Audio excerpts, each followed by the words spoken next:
Halo teman-teman, selamat datang kembali dalam podcast Journey Wealth. Pada kesempatan kali ini, kita akan bersama-sama mendengar mengenai satu topik yang secara umum berkaitan dengan kehidupan kita sehari-hari, yaitu mengenai pengeluaran, utang, dan konsumsi. Ketiga pembahasan ini dijadikan satu topik pembahasan karena saling berkesinambungan antara satu sama lain. Sebelum lanjut, pastikan untuk tekan tombol like, share, dan subscribe saluran Journey Wealth agar tidak ketinggalan konten-konten menarik seputar dunia keuangan.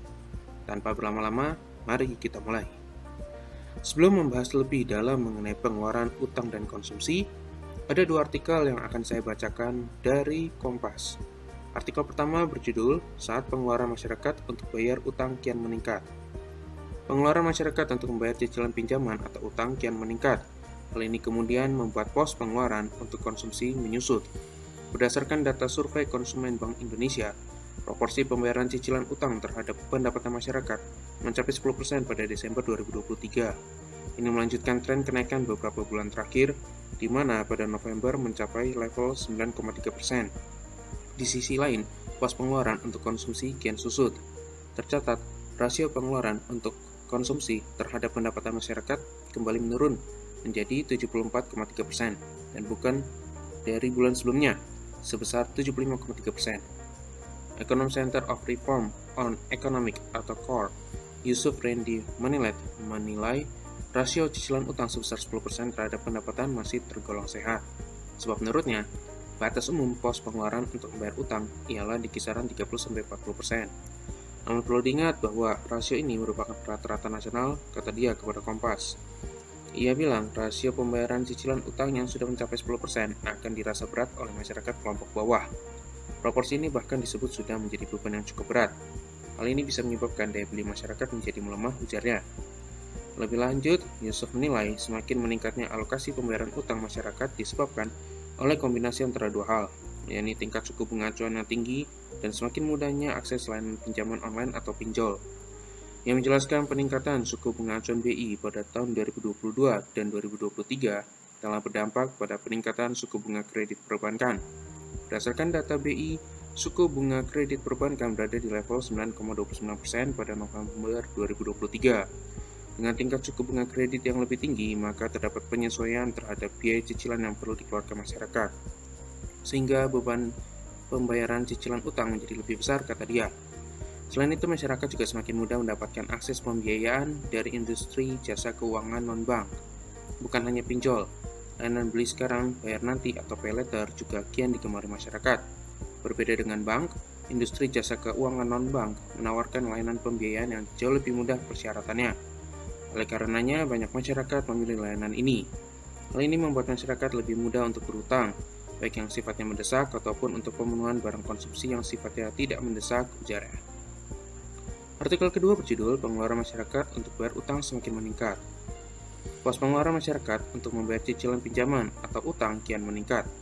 Hal ini sebagaimana ditunjukkan oleh data survei konsumen Bank Indonesia periode Desember 2023. Berdasarkan data survei konsumen, proporsi pendapatan masyarakat yang dipakai untuk membayar cicilan mencapai 10% pada Desember 2023. Ini melanjutkan tren kenaikan dari bulan-bulan sebelumnya di mana pada November mencapai 9,3%. Proporsi pembayaran cicilan per utang debt to income ratio mengalami peningkatan, tulis survei konsumen BI. Di sisi lain, pengeluaran warga RI untuk konsumsi kian merosot. Tercatat pengeluaran untuk konsumsi terhadap pendapatan masyarakat mencapai 74,3% pada penghujung 2023, lebih rendah dari bulan sebelumnya sebesar 5,3%. Jika dilihat berdasarkan kelompok pengeluaran, sebagian besar tercatat mengalami penurunan konsumsi. Bahkan penurunan konsumsi paling dalam dicatatkan oleh kelompok mampu, pengeluaran lebih dari 5 juta, yakni dari 72,6% pada November menjadi 71,2%. Kemudian kelompok pengeluaran lain yang mencatat penurunan konsumsi ialah kelompok pengeluaran 1-2 juta, jadi 75,2%, dan kelompok pengeluaran 4,1-5 juta, menjadi 71,2%. Sementara itu, konsumsi kelompok pengeluaran 3,1-4 juta terpantau stabil di level 73,3%. Adapun kelompok pengeluaran 2,1-3 juta menjadi satu-satunya kelompok yang mencatatkan kenaikan konsumsi. Tercatat konsumsi kelompok ini meningkat dari 75,1% menjadi 76,3%. Sementara itu, proporsi tabungan terhadap pendapatan masyarakat tercatat meningkat. Data BI menunjukkan proporsi tabungan masyarakat meningkat menjadi 10% terhadap pendapatan. Dilihat berdasarkan kelompok pengeluaran, kenaikan rasio tabungan dicatatkan hampir seluruh kelompok. Kenaikan paling tinggi ditorehkan kelompok pengeluaran 1-2 juta dari 15,8% menjadi 16,7%.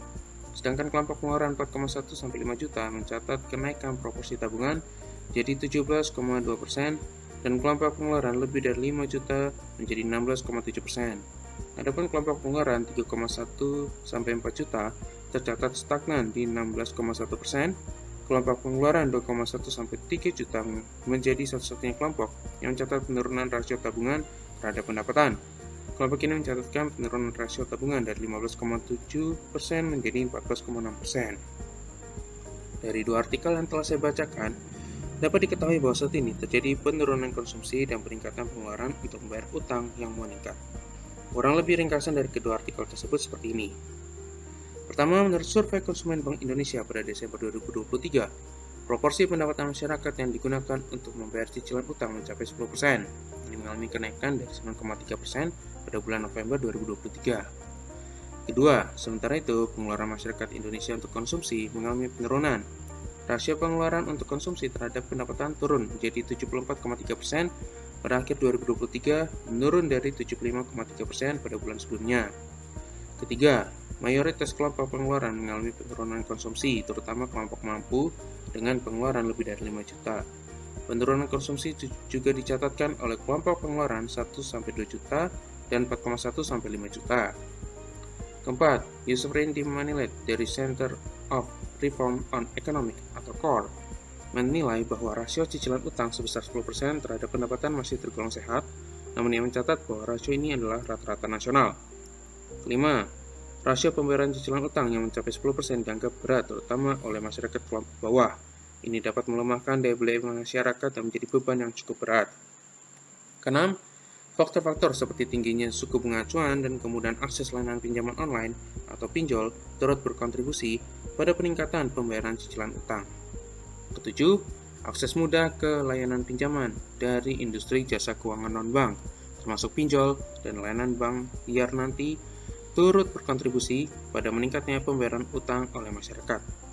Kedelapan, layanan dari industri jasa keuangan non-bank dengan persyaratan yang lebih mudah membuat masyarakat lebih mudah untuk berutang, baik untuk kebutuhan mendesak maupun pembelian konsumsi non-mendesak. 9. Proporsi tabungan masyarakat terhadap pendapatan meningkat jadi 10%. Hampir semua kelompok pengeluaran mencatatkan kenaikan rasio tabungan, dengan kelompok pengeluaran 1-2 juta mencatatkan kenaikan paling tinggi dari 15,8% jadi 16,7%. 10. Meskipun sebagian besar kelompok mengalami kenaikan rasio tabungan, kelompok pengeluaran 2,1-3 juta mencatat penurunan dari 15,7% menjadi 14,6%. Kesimpulannya, adanya peningkatan pembayaran cicilan utang memberikan gambaran tentang tekanan finansial di kalangan masyarakat yang mempengaruhi pola pengeluaran dan tabungan.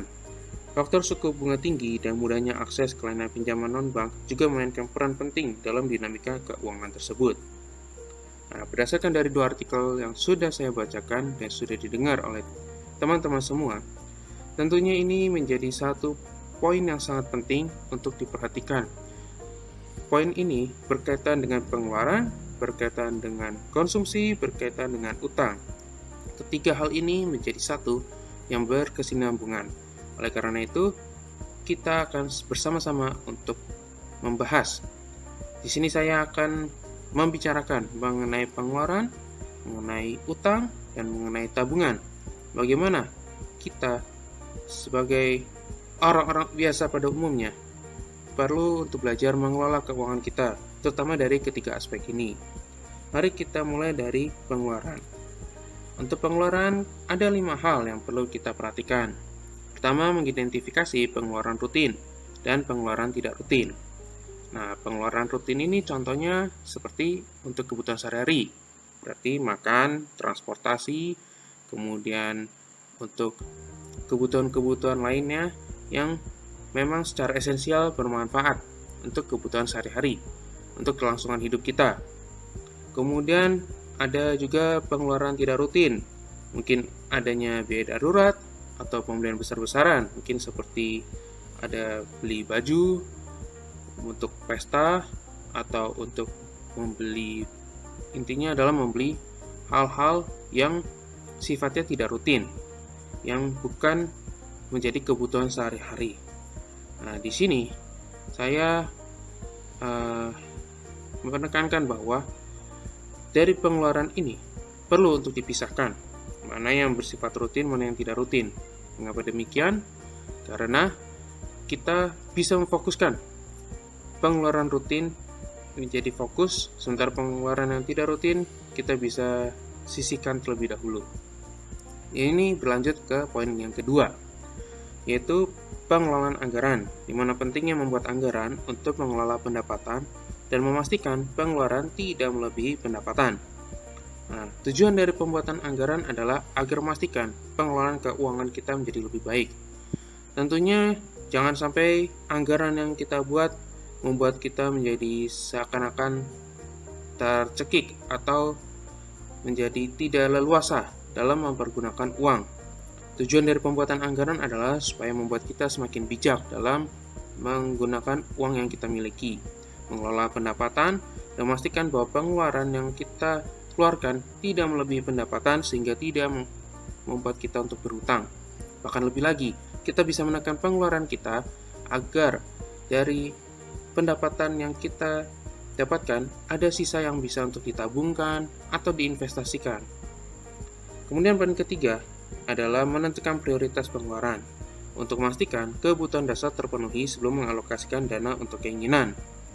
Nah, ini dia berkaitan dengan poin pertama tadi, di mana pengeluaran rutin ini menjadi fokus utama, menjadi prioritas utama dalam pengeluaran kita, karena ini merupakan kebutuhan dasar yang harus dipenuhi, baik itu makan, baik itu transportasi ketika kita berangkat kerja, tagihan listrik, air, telepon, pulsa, internet, semua yang sifatnya merupakan kebutuhan yang kita perlukan. Tentu setiap orang memiliki kebutuhan yang berbeda-beda. Karena itu perlu untuk memastikan apakah pengeluaran yang kita keluarkan memang dibutuhkan untuk kelangsungan hidup kita, untuk produktivitas kerja kita. Intinya disesuaikan dengan situasi dan kondisi masing-masing individu. Nah, setelah kita memastikan kebutuhan dasar terpenuhi, baru kita bisa mengalokasikan dana untuk keinginan, untuk misalnya untuk jalan-jalan, atau mungkin membeli suatu hal yang baru, mungkin renovasi rumah, atau mungkin membeli mobil, atau mungkin bisa juga diinvestasikan, bisa juga untuk ditabung sebagai dana darurat. Inti utama dari pengeluaran yang paling utama adalah memastikan kebutuhan dasar terpenuhi. Poin keempat adalah menyisihkan sebagian penghasilan untuk tabungan sebagai cadangan keuangan atau untuk tujuan jangka panjang. Nah, dari pengeluaran yang sudah kita anggarkan, tentunya diharapkan bisa ada sisa, ada yang bisa untuk ditabung. Bahkan lebih baik lagi, kita bisa menyisihkan terlebih dahulu. Jadi dari pendapatan yang kita terima, entah itu dari gaji, mungkin hasil usaha, atau mungkin dari aspek-aspek lain, mungkin dari sumber lain. Ketika kita menerima penghasilan, kita bisa menyisihkan terlebih dahulu untuk tabungan. Setelah itu baru kita gunakan sebagai pengeluaran kita untuk memenuhi kebutuhan secara dasar. Poin kelima adalah kita melakukan evaluasi dan pemantauan. Secara rutin mengevaluasi pengeluaran dan memantau apakah ada area yang dapat dioptimalkan atau dikurangi. Nah, ini perlu untuk dilakukan secara terus-menerus. Dilakukan evaluasi, melakukan pemantauan secara rutin. Mungkin sebulan sekali, atau mungkin seminggu sekali. Itu kembali lagi kepada setiap dari teman-teman. Yang paling penting adalah perlu adanya evaluasi. Dari pengeluaran yang kita lakukan, yang telah ditetapkan, kita evaluasi. Apakah pengeluaran ini bisa kita optimalkan, bisa dikurangi, atau memang ya sudah, ini pengeluaran yang harus dikeluarkan. Kemudian kita masuk ke pembahasan mengenai utang. Nah, mengenai utang ini juga ada 5 poin yang ingin ditekankan. Yang pertama adalah memahami perbedaan antara utang produktif dan utang konsumtif. Nah, apa itu utang produktif? Utang produktif adalah jenis utang yang digunakan untuk meningkatkan produktivitas kita. Contohnya misalnya kita membeli sebuah mesin, kita memutuskan untuk berutang. Mesinnya ini adalah mesin jahit, kita gunakan untuk konveksi. Nah, berarti secara apa yang kita lihat, apa yang kita beli, kita membeli mesin menggunakan utang tersebut adalah utang yang produktif karena digunakan untuk konveksi, untuk menghasilkan suatu benda yaitu baju bisa untuk dijual. Kurang lebih itu adalah mengenai utang produktif. Kemudian ada namanya utang konsumtif. Utang konsumtif ini adalah utang yang hanya untuk memenuhi kebutuhan atau bahkan keinginan kita. Contohnya kita menggunakan kartu kredit untuk pembelian baju, atau kita makan di restoran, kita membayar menggunakan kartu kredit.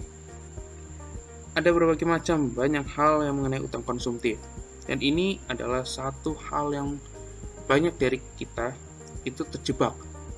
Kenapa? Karena utang konsumtif ini seringkali membuat kita terpaku kepada penggunaan kartu kredit. Bahkan sekarang pun menggunakan pinjaman online, menggunakan paylater. Kecenderungannya adalah ketika kita menggunakan pinjaman online, menggunakan paylater, menggunakan kartu kredit, biasanya digunakan untuk pembelian barang-barang yang bersifat konsumtif. Kita gunakan untuk keperluan kita. Kita gunakan untuk dihabiskan. Contohnya, seperti yang sudah saya sebutkan tadi. Ya memang, ini menjadi satu fokus yang harus diperhatikan. Nah, dari fokus ini, maka kita berlanjut ke poin yang kedua, yaitu membuat rencana pembayaran utang dan menghindari akumulasi utang yang tidak terkendali. Nah, bagaimana kita membuat rencana pembayaran utang? Balik lagi, kita memiliki anggaran, seperti yang sebelumnya sudah saya sebutkan. Ketika kita membuat anggaran, kita pasti meneliti pengeluaran mana yang bersifat rutin dan tidak rutin. Nah, karena kita memiliki utang, berarti itu sudah pasti harus dibayarkan. Nah, utang tersebut kita bayarkan, diusahakan jangan hanya nilai minimumnya saja. Misalnya kita memiliki utang kartu kredit. Utang kartu kredit kita misalnya ada sebesar 1 juta dengan nilai minimum misalkan 200.000. Ya, kita bayarkan 1 juta saja. Mengapa demikian? Kalau kita bayarkan hanya 200.000, berarti masih ada 800.000. Nah, 800.000 ini akan menjadi pengenaan bunga dari pihak pemberi utang, yaitu mungkin bank atau mungkin lembaga keuangan lainnya, di mana dari 800.000 itu akan dikenakan bunga yang justru ketika kita melakukan pembayaran minimum itu tidak akan berakhir, yang justru akan terus menumpuk dan semakin besar utang kita. Itu adalah satu prinsip, yaitu prinsip compounding, prinsip bunga berbunga. Jadi dari 800.000 itu mungkin misalnya ada kita dikenakan bunga misalnya 2%. Nah, dari 800.000 lalu kemudian naik jadi 816.000. Kita bayar hanya sekedar minimumnya saja, nanti akan berbunga lagi. Nah, itu mengakibatkan kita menjadi terlilit utang. Oleh karena itu, perlu untuk membuat perencanaan dan menghindari akumulasi utang yang tidak terkendali. Kemudian kita lanjut ke poin ketiga, yaitu memahami dampak bunga dan biaya lainnya terhadap jumlah utang total. Seperti yang saya sudah sebutkan sebelumnya, bagaimana dampak dari bunga atas utang yang kita miliki itu bisa benar-benar mengikat kita, bisa membuat kita terjebak dalam lingkaran utang yang tidak ada putus-putusnya. Tidak hanya itu, kita juga harus memperhatikan biaya-biaya lain terhadap jumlah utang total. Misalkan, ketika kita punya kartu kredit, biasanya setiap tahun itu kita ada biaya yang dikenakan atas penerbitan kartu kredit tersebut, atas penggunaan kartu kredit tersebut. Nah, biaya ini juga dibebankan kepada kita. Nah, oleh karena itu, perlu untuk kita memahami sebelum kita mempergunakan kartu kredit, kita menggunakan pay later, kita menggunakan pinjol, kita perlu untuk memastikan bagaimana apa konsekuensi dari ketika kita mengambil utang. Apa dampaknya? Bagaimana suku bunganya, bagaimana pembayarannya, bagaimana biaya-biaya yang dikenakannya, besaran biayanya, untuk apa penggunaan biaya tersebut. Nah, itu perlu untuk kita perhatikan. Kemudian yang keempat adalah melakukan negosiasi dengan kreditur untuk mendapatkan suku bunga yang lebih baik atau menjajaki opsi konsolidasi utang untuk mengelola utang lebih efektif. Nah, biasanya langkah ini diambil oleh mungkin ada teman-teman atau mungkin pihak orang lain yang sudah terlilit utang dan sudah tidak mampu untuk membayar. Biasanya mereka akan melakukan negosiasi. Mungkin ya kepada pihak bank atau kepada pihak lembaga keuangan, yang intinya adalah bisa untuk menegosiasikan entah itu mulai suku bunganya, besaran pembayarannya, besaran cicilannya. Intinya mereka melakukan negosiasi sehingga bisa mendapatkan keringanan. Tapi tentunya balik lagi, kita perlu untuk berfokus bagaimana kita menyelesaikan utang kita. Nah, ini adalah salah satu caranya. Tapi ini biasanya adalah opsi terakhir ketika kita sudah benar-benar tidak sanggup untuk membayar utang kita. Nah, dan poin kelima, ini adalah poin yang seharusnya untuk kita miliki semua. Untuk teman-teman, untuk saya, untuk kita semua. Yaitu mengembangkan kebijakan untuk menghindari utang berlebihan dan menilai kebutuhan sebelum mengambil pinjaman. Seringkali kita itu mudah terpengaruh gaya hidup hedon, gaya hidup yang bersifat konsumtif. Ketika kita ingin jalan-jalan, kita ingin membeli suatu barang yang branded, barang-barang dengan merek yang mahal, itu membuat kita meningkatkan standar gaya hidup, dan terlebih lagi, itu membuat kita mau tidak mau mengambil utang ketika kita tidak sanggup membelinya berdasarkan pendapatan kita saat ini. Nah, oleh karena itu, kita perlu secara bijak menghindari utang dan menilai kebutuhan. Kita perlu memastikan kebutuhan dasar kita terpenuhi. Untuk keinginan bila tidak terpenuhi, ya sudah, tidak apa-apa. Itu artinya kita perlu untuk berusaha meningkatkan pendapatan kita, bukan untuk mengambil pinjaman, bukan untuk menambah utang. Apalagi kalau kita sudah punya utang sebelumnya. Fokus kita adalah kita membayar utang kita sampai lunas, kemudian kita harus secara bijak mengelola bagaimana keuangan kita. Amit-amitnya jangan sampai kita mengambil utang lagi. Itu adalah pembahasan mengenai utang. Pembahasan yang terakhir adalah mengenai konsumsi. Untuk konsumsi ini ada 5 hal yang juga akan dibahas. Pertama, yaitu menentukan kebutuhan dan keinginan untuk membantu mengalokasikan dana dengan bijak.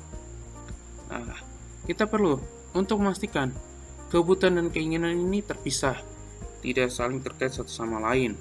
Mengapa demikian? Karena kita perlu untuk mengalokasikan dana kita dengan bijak. Kita perlu memastikan bahwa kebutuhan kita terpenuhi, kebutuhan secara dasar. Baru kita bisa melihat apa keinginan yang bisa kita penuhi. Jadi, fokus kita kepada kebutuhan dasar, baru kepada keinginan. Kedua adalah kebiasaan konsumsi, di mana kita perlu memeriksa dan mengevaluasi kebiasaan konsumsi untuk menghindari pemborosan dan mempertimbangkan alternatif yang lebih hemat. Ya, mungkin kita perlu memeriksa bagaimana pola konsumsi kita. Contohnya, mungkin biasa kita suka nongkrong di kafe. Misalnya kita suka nongkrong sekitar 3 hari sekali. Mungkin kita bisa mencoba untuk kita kurangi. Mungkin cukuplah, mungkin 2 minggu sekali. Atau 1 minggu sekali terlebih dahulu. 1 minggu sekali. Lalu kemudian kita coba kurangi lagi 2 minggu sekali. Kita coba kurangi lagi sebulan sekali. Intinya adalah kita perlu mencoba untuk mengevaluasi dan kita mempertimbangkan alternatif yang mungkin bisa lebih hemat. Contohnya, ambil dari nongkrong di kafe. Karena apa kita nongkrong di kafe? Karena kita mau ngopi. Harga kopi di kafe itu bisa paling murahnya sekitar belasan ribu, bahkan biasanya di atas itu 20.000, ada yang 30.000 juga. Apalagi kalau misalnya kita ke kafe-kafe yang mungkin lebih branded atau lebih standarnya lebih tinggi lagi, kalangan elit, itu bisa lebih mahal lagi. Nah, mungkin kita bisa mencoba, daripada membeli kopi di kafe, kita coba beli kopi yang saset. Ini hanya sebagai satu contoh. Intinya kita perlu untuk mempertimbangkan alternatif yang bisa membuat kita lebih berhemat, agar konsumsi kita bisa tetap terjaga. Ketiga adalah meningkatkan literasi keuangan untuk membuat keputusan konsumsi yang lebih cerdas dan berinvestasi dengan bijak. Nah, ini adalah poin yang sebelumnya saya sudah pernah sempat bahas, yang tadi saya sempat ucapkan juga, yaitu bagaimana kita perlu untuk belajar berinvestasi. Tidak hanya sekedar untuk memenuhi kebutuhan, memenuhi keinginan, tentu kita perlu memiliki tujuan jangka panjang. Dan tujuan jangka panjang ini bisa kita penuhi melalui berinvestasi. Tentunya kita tidak bisa secara asal berinvestasi. Ada berbagai macam instrumen. Oleh karena itu, perlu untuk meningkatkan literasi keuangan, perlu belajar apakah investasi tertentu cocok untuk kita atau tidak. Harus disesuaikan. Ada berbagai macam instrumen investasi, entah itu saham, entah itu reksadana, entah itu obligasi, kripto, kemudian properti, dan juga banyak macam hal-hal lainnya. Perlu untuk melakukan penelitian, pembelajaran yang lebih lanjut untuk meningkatkan literasi keuangan dan memahami setiap instrumen investasi tersebut. Tapi pastikan untuk bisa membuat keputusan konsumsi yang lebih cerdas dan berinvestasi dengan bijak. Keempat adalah menyadari pengaruh iklan terhadap perilaku konsumsi dan belajar untuk membuat keputusan berdasarkan kebutuhan, bukan dorongan iklan. Biasanya iklan-iklan ini muncul entah melalui televisi, entah mungkin ada di papan reklame. Bahkan untuk saat ini biasanya saat kita menonton video YouTube, mungkin ketika kita membuka sosial media kita, melihat Instagram, ketika membuka TikTok, biasanya ada iklan-iklan yang bisa mempengaruhi kita, sehingga ujung-ujungnya adalah kita membeli berdasarkan emosi kita. Kita membeli pada saat itu juga, tanpa berpikir lebih jauh, tanpa berpikir secara matang.